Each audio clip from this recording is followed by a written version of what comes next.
During the Napoleonic Wars from 1810 to 1814, it was the custom to billet officers and sometimes their servants in outlying towns. Sanquhar and Crawick had at least 50 based within the borough. These officers were from both the army and from the navy, and not just from France, they also came from countries such as Italy, Poland, and possibly Spain. The officers were afforded considerable freedom, their main restriction being they weren't permitted to go beyond 1 mile of the boundary of the borough of Sanquhar.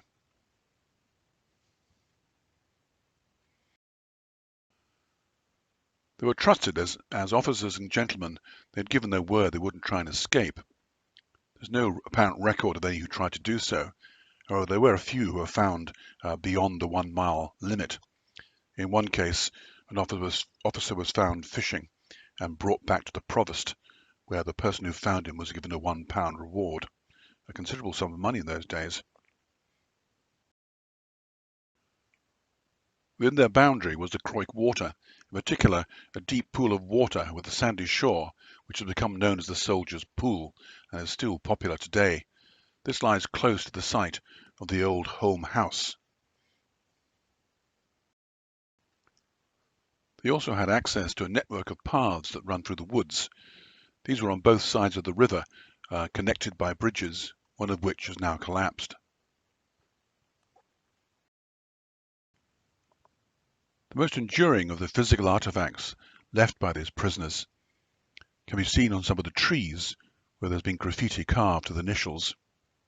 Also, there's a large slab of stone lying vertically with a flat face, and this was used for carving on by the prisoners. This slab is quite hard to find. It lies on the Crawick multiverse side of the river, that would be sort of northwest. It overlooks some of the deep pools that were also used by the soldiers and are still popular today.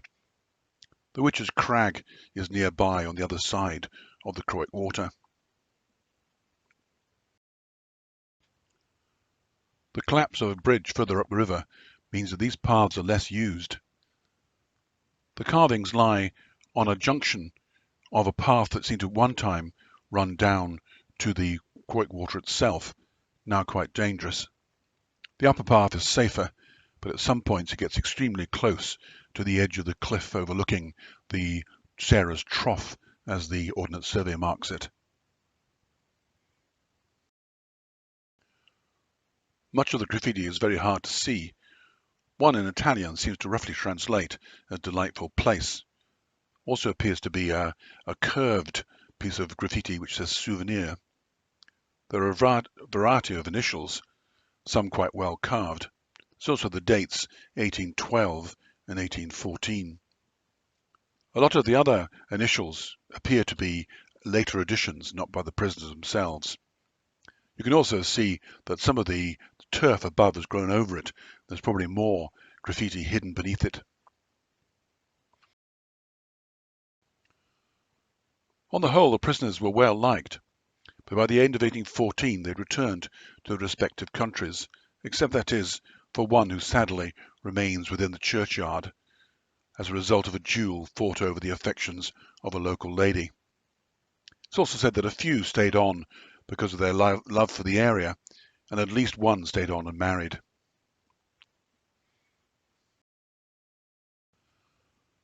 The prisoners had been given a rather pitiful allowance from the French state, and this was topped up by the British government.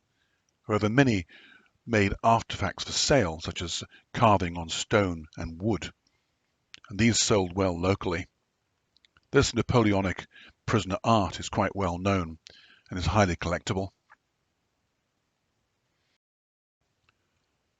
Access to the graffiti is quite dangerous. It's best to avoid walking beside the river itself. There's no direct path, but going up through the woods and following the field boundary would bring you there much more safely.